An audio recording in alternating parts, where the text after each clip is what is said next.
गौतम बुद्ध नगर में दीवानी एवं फौजदारी बार एसोसिएशन की नवनिर्वाचित कार्यकारिणी का शपथ ग्रहण समारोह संपन्न हुआ।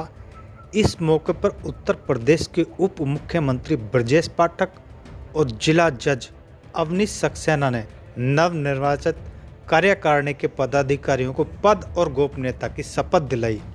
इस मौके पर गौतम बुद्ध नगर लोकसभा के सांसद doctor Mahesh Sharma, MLC Narendra Bhati, MLC शिक्षक श्रीचंद शर्मा, जेवर विधायक ठाकुर धीरेन्द्र सिंह, दादरी विधायक मास्टर तेजपाल नागर समेत विभिन्न अतिथियों ने सभा को संबोधित किया। आइए देखें क्या है पूरा प्रोग्राम।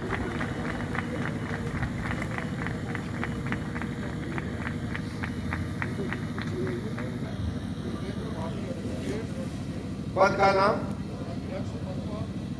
जनपद दीवानी एवं फौजदारी बार एसोसिएशन गौतम बुद्ध नगर की ईश्वर को साक्षी मानकर शपथ लेता हूं कि मैं बार एसोसिएशन गौतम बुद्ध नगर के संविधान के अनुसार निष्ठापूर्वक पद का निर्वहन करूंगा और निष्पक्ष रूप से बार एसोसिएशन गौतम बुद्ध नगर के सम्मानित अधिवक्ताओं के हित में निरंतर प्रयत्नरत रहूंगा। और धन्यवाद। का नाम ले चुका हूं और 27 जून 1999 को गौतम बुद्ध नगर न्यायालय की स्थापना हुई। हमारा जनपद बुलंदशहर से बना हुआ था, कुछ गाजियाबाद का हिस्सा और कुछ बुलंदशहर से बना। पूर्व में जो वर्तमान गौतम बुद्ध नगर है, पूर्व का बुलंदशहर जनपद के परिक्षेत्र में आता था। महोदय, हमारा जनपद अलीगढ़, बुलंदशहर, गाजियाबाद, हरियाणा, दिल्ली की सीमाओं से सटा हुआ जनपद है। इस जनपद में ऐसे बहुत सारे क्षेत्र हैं जहां परिवहन की व्यवस्था नहीं है। जनपद के अधिवक्ता बहुत दूर दराज से आते हैं। 2011 में यहां चैंबर्स का आवंटन हुआ। 1 जनवरी 2012 को जिस न्यायालय प्रांगण में आज आप बतौर मुख्य अतिथि और बाकी मेरे समस्त अतिथि और इस कार्यक्रम की अध्यक्षता कर रहे जिला जज साहब, मैं आपको अवगत करा दूं कि 1 जनवरी 2012 को इस न्यायालय परिसर में गौतम बुद्ध नगर के उस समय लगभग 800 से 1000 अधिवक्ता थे जो व्यवसायरत विधि व्यवसाय में शामिल थे। लेकिन वर्तमान में जो अब इलेक्शन हुआ है, लगभग 2500 अधिवक्ता मतदाता सूची में नामजद हैं। और क्योंकि 2 साल की प्रक्रिया के बाद मतदाता सूची में नामांकित होता है, तो लगभग 1000 से 1500 के करीब ऐसे अधिवक्ता साथी हैं जो इस न्यायालय प्रांगण में प्रैक्टिस करते हैं। क्योंकि गौतम बुद्ध नगर न्यायालय परिसर हिंदुस्तान के सबसे बड़े परिक्षेत्र में फैला हुआ है। हमारा न्यायालय परिसर लगभग 30 एकड़ जमीन में है। हिंदुस्तान में कोई ऐसा न्यायालय परिसर इतने बड़े क्षेत्र में नहीं है।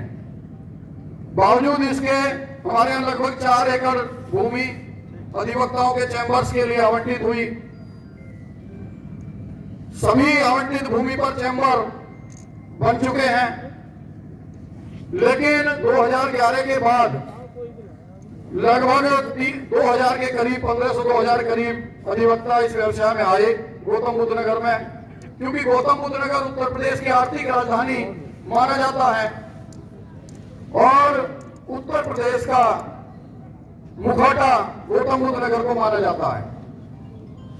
हमारे यहाँ जितनी तेजी से अधिवक्ता विधि व्यवसाय में बाहर की मेंबरशिप लेते हैं, शायद अन्य किसी जनपद में इतनी तेजी से अधिवक्ता शामिल नहीं होते। वर्तमान में लगभग 1500 अधिवक्ता ऐसे हैं जो चैम्बर विहीन हैं, और आप क्योंकि पेशे से अधिवक्ता रहे हैं, उत्तर प्रदेश बार काउंसिल के आप सम्मानित सदस्य रहे हैं, और वर्तमान में सरकार की बहुत महत्वपूर्ण जिम्मेदारी आपके पास है। मेरा आपसे इस मंच के माध्यम से और सामने बैठे हुए मेरे युवा साथियों की जो भावनाएं और जरूरत है, मेरी जिम्मेदारी बनती है कि आपको समस्या से अवगत कराऊं। हमारे यहाँ गौतम बुद्ध नगर में वैसे तो बहुत सारी प्राधिकरण है, शायद देश के किसी जनपद में इतनी प्राधिकरण कार्यरत नहीं है, लेकिन मुख्य रूप से 3 प्राधिकरण, नोएडा विकास प्राधिकरण, ग्रेटर नोएडा विकास प्राधिकरण और यमुना विकास प्राधिकरण। सौभाग्य से तीनों प्राधिकरण के अधिकारी वास्तव में सकारात्मक दृष्टि रखते हैं, विकास के लिए प्रतिबद्ध हैं, और क्योंकि गौतम बुद्ध नगर में विधि व्यवसायरत अधिवक्ता उन्हीं के बच्चे हैं या उन्हीं की जमीनों पर ग्रेटर नोएडा, नोएडा यमुना विकास प्राधिकरण विकास की कार्य योजना चला रही है। हमारा इस मंच के माध्यम से आपसे निवेदन है, जितने भी मंचासीन अतिथिगण हैं और विशेष रूप से उत्तर प्रदेश के लोकप्रिय उप मुख्यमंत्री ब्रजेश पाठक जी से, कि वैसे तो उत्तर प्रदेश की सरकार लोकहित में बड़े बड़े कार्य करती है और लगभग 12 जनपदों को 10 करोड़ रुपए की अनुमानित राशि भिन्न भिन्न जनपदों को दी जा चुकी है, लेकिन क्योंकि हमारा जनपद दूसरे तरीके से बसा हुआ है, यहाँ की आवश्यकता अलग है, और लगभग 50 से 100 करोड़ की ऐसी राशि जिससे, क्योंकि गौतम बुद्ध नगर में जितनी राष्ट्रीय और अंतर्राष्ट्रीय संस्थाएं, कंपनियां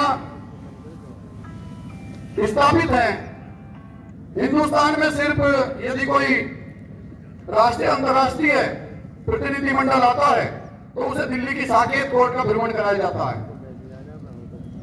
मैं इस मंच के माध्यम से आपसे निवेदन करना चाहता हूं कि गौतम बुद्ध नगर की बार एसोसिएशन के चैम्बर से भी न्यायालय कक्ष के अनुरूप बने और इस भव्यता को लगे कि कभी भी उत्तर प्रदेश की सरकार या देश की सरकार के पास कोई भी राष्ट्रीय अंतर्राष्ट्रीय स्तर का प्रतिनिधिमंडल अगर न्यायिक प्रणाली और न्यायिक प्रांगण को देखना चाहे तो वो गौतम बुद्ध नगर को प्राथमिकता में हो। माननीय उच्च न्यायालय से नक्शा पास हो चुका है, मल्टी स्टोरी बिल्डिंग बननी है, क्योंकि आप जो है इस विधि व्यवसाय से लंबे अरसे से जुड़े रहे हैं, आप समझ सकते हैं युवा अधिवक्ताओं की समस्याओं को। उनके पास इतना धन नहीं होता कि वे 5 से 10 लाख रुपए चैम्बर बनाने में खर्च करें। मेरा इस मंच के माध्यम से आपसे विशेष अनुरोध है कि ये राशि, क्योंकि ऑटोनोमस बॉडी है नोएडा, ग्रेटर नोएडा, यमुना और हमारी जमीनों पर विकास कर रही है, अगर आपका जरा भी इशारा उत्तर प्रदेश सरकार का आपके माध्यम से हो जाएगा तो ये कार्य बड़ी सुगमता से और उत्तर प्रदेश के लिए ये बहुत बड़ा संदेश जाएगा, क्योंकि ऐसा कोई कोना, चाहे गांव हो, कस्बा हो, गली हो, मोहल्ला हो, जहां से अधिवक्ता नहीं आते, इससे उत्तर प्रदेश सरकार की लोकप्रियता बढ़ेगी और आप हमेशा अधिवक्ता समाज के दिलों में छाए रहेंगे। महोदय, सस्ता और सुलभ न्याय दिलाने की परिकल्पना में, क्योंकि हमारा जनपद लगभग 100 किलोमीटर से भी ज्यादा की लंबाई में बसा हुआ है, ग्रामीण स्तर से लोग दूर दूर से बिना साधन के सुबह 6 बजे से चलते हैं, जब जाकर के यहाँ 9, साढ़े 9, 10 बजे तक आ पाते हैं। मैं जब पहले अध्यक्ष था तो ग्रेटर नोएडा प्राधिकरण के माध्यम से तत्कालीन सीओ श्री रमारमण जी के साथ हमारी वरिष्ठ अधिवक्ता साथियों के साथ मीटिंग हुई, उन्होंने रजामंदी दी और उनके बाद तत्कालीन सीओ दीपक अग्रवाल जी के साथ मीटिंग करने के बाद 130 मीटर रोड पर लगभग 5.5 एकड़ जमीन चिन्हित की बात हो गई थी। तो मेरा मानना है कि क्योंकि दूर दराज से लोग आते हैं, आवास विहीन भी हैं, हम नहीं चाहते कि हमें कोई रियायत बरती जाए। ग्रेटर नोएडा या यमुना विकास प्राधिकरण के जो भी आवंटित दर है, उस दर पर यहाँ का अधिवक्ता उस विकास में अपने आप को साझी मानते हुए आवाज की आपके सामने मांग करता है।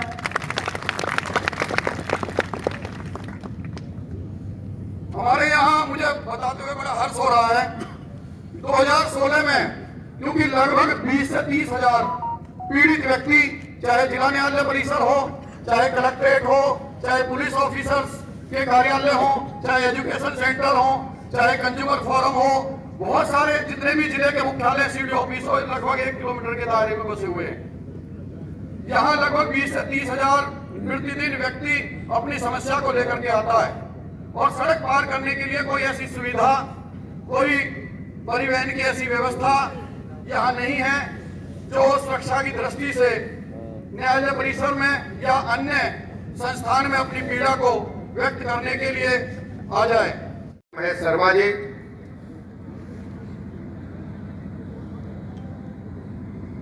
लोकप्रिय विधायक, विचार आने लगे कि ढेर सारे पुराने मित्र मिलेंगे। मैं यहां स्पष्ट कर दूं, मैं विधायक, मंत्री, उप मुख्यमंत्री बाद में हूं, पहले अधिवक्ता हूं। नागर जी बैठे, लंबे समय से मैं अधिवक्ताओं के साथ काम करता रहा और अधिवक्ता समाज में विशिष्ट योगदान देता है। अधिवक्ता ने जो विश्वास अर्जित किया है, मैं कह सकता हूं दुनिया के पैमाने पर विश्वास अर्जित किया है। सारे प्रोफेशनल्स अच्छे हैं, चार्टर्ड अकाउंटेंट, आर्किटेक्ट, चिकित्सक सभी अच्छे हैं। डॉक्टर महेश शर्मा जी बैठे, सभी लोग अच्छे हैं। मैं किसी प्रोफेशनल्स के बारे में नहीं कहना चाहता, लेकिन मैं कह सकता हूं दावे के साथ, अधिवक्ताओं का भरोसा जनता कैसे करती है, इस बात को मैं उल्लेखित करना चाहता हूं। हम जहां तक समझते हैं सिविल के जितने भी मुकदमे चलते हैं, जनता बैठे, 99% मुकदमे अपनों से चलते हैं। भाई भाई से चलता है, चाचादार भाई से चलता है, पड़ोसी से चलेगा, मोहल्ले वाले से चलेगा, बुआ फूफा का भी मुकदमा देखा होगा, कभी कभी तो जीजा साली का भी मुकदमा आता है वकील साहब। आता है कि नहीं आता बताना भैया, आता है कि नहीं आता है? कभी कभी साढ़ू वाला रिश्ते में भी मुकदमा आता है। साढ़ू का रिश्ता सबसे मजबूत माना जाता है कि घर में भैया कुछ नहीं बचाएंगे, साढ़ू को सब बता देंगे कहां कहां इकट्ठा है व्यवस्था। लेकिन साढ़ू के भी मुकदमे आते हैं हम लोगों के पास। और जब अपनों से पीड़ित व्यक्ति ये मान लेता है कि अब सब कुछ लूट गया, कुछ बचा नहीं है, वो दो जगह जाता है। एक तो हनुमान जी के मंदिर जाएगा, जिसको मानता वहां मंदिर जाएगा, अपनी प्रार्थना करेगा, भगवान हमें अपनों ने लुटा धोखा दिया है, अब हम कहां जाएं। और दूसरा शाम को 5-6 बजे कचहरी से लौटने के बाद इंतजार करता रहता है, वकील साहब 6 बजे मिलेंगे, 7 बजे मिलेंगे, चैम्बर पहुंच जाएंगे। वकील साहब उसे ढांढस देते, चिंता मत करना, हम करना, हम ही जीतेंगे, तुम एकदम घबराओ ना, बस बैठो। चाय पानी मुंशी जी को घंटी उंटी बजाई वकील साहब ने, चाय पानी आया, उसको सांत्वना दी, उसके अंदर जीने की ललक पैदा कर दी। देखो सब कागज तुम्हारे इतने मजबूत है कि तुम्हारा जो विरोधी है एकदम हार ही जाएगा, हम जीते धरे। पूरा मुकदमा समझेंगे, लिखाएंगे और सुनिए, करीब 20-25 पन्ने सादे रख देंगे वकील साहब सामने और दस्तखत करके क्लाइंट जाएगा कि नहीं जाएगा मुझे बताना।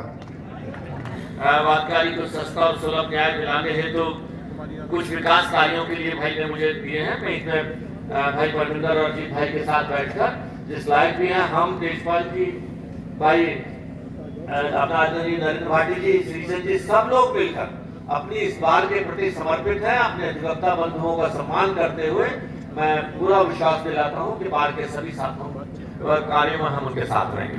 पूरे बार में जो चुनाव आप लोगों ने, चाहे एल्डर कमेटी के चेयरमैन हैं और जो सीनियर अधिवक्ता हैं, सबने बहुत ही शालीनता का परिचय दिया और बहुत सादगीपूर्ण माहौल में चुनाव संपन्न कराया और बहुत शांतिपूर्वक चुनाव हुआ। और आज भी वो चीज दिखाई दे रही है कि सभी लोगों ने आज पूरा दिन इस कार्यक्रम के लिए दिया तो आप सब लोग इसके लिए बधाई के पात्र हैं। इससे पूरे जनपद की, इस जनपद की पूरे प्रदेश में एक आवाज़ होती है कि गौतम बुद्ध नगर में क्या हुआ। तो यहाँ अगर कुछ चीज़ें नई और कुछ शालीनता बरतते हैं तो उसका पूरे प्रदेश में मैसेज जाता है, जो इस बार मुझे देखने को मिला और मैंने इसको वाच किया। तो सभी अधिवक्ता साथियों ने, महेंद्र जी ने मुझे बताया कि यहाँ 400 महिला एडवोकेट्स, लेकिन स्वागत में उनकी परसेंटेज कम क्यों थी?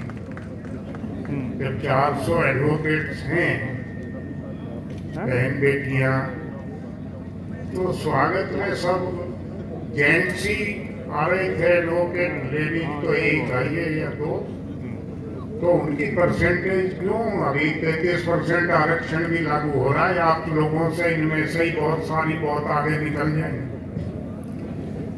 तो ये मुझे, मैं जब बैठा था तो मैं सोच रहा था कि इनको किसी ने सजेस्ट नहीं किया कि इन्होंने महिलाओं का परसेंटेज कम क्यों रखा है स्वागत में, जो भी डिप्टी सीएम का स्वागत करना चाहिए, इसलिए मैंने कर दिया। बाकी जहाँ जहाँ हमारी मदद की जरूरत पड़े वो तो हम हमेशा साथ हैं, लेते रहें। आप पूरी की जाएगी। हमारे पूर्व अध्यक्ष बैठे हैं, इन्होंने हमें जब कहा था तो हमने उस समय भी पत्र लेकर दिया था कि भवन के निर्माण के लिए जो हमारी विधायक निधि से अपेक्षित होगा वो हम देंगे, वो भवन निर्माण यहाँ कराया जाए। आप लोग योजना बना रहे हैं, जहाँ जहाँ जो भी सरकार से संभव होगा, पहले तो हमारे यहाँ तीनों प्राधिकरण हैं और वो सब सहयोग करने को तैयार हैं। उसके बाद भी आवश्यकता पड़ेगी तो हम लोग अपने निधि से भी सहयोग करेंगे। बहुत सारे अधिवक्ता यहाँ बैठे हैं, सभी को प्रतिनिधि को प्रणाम करते हुए अपनी बात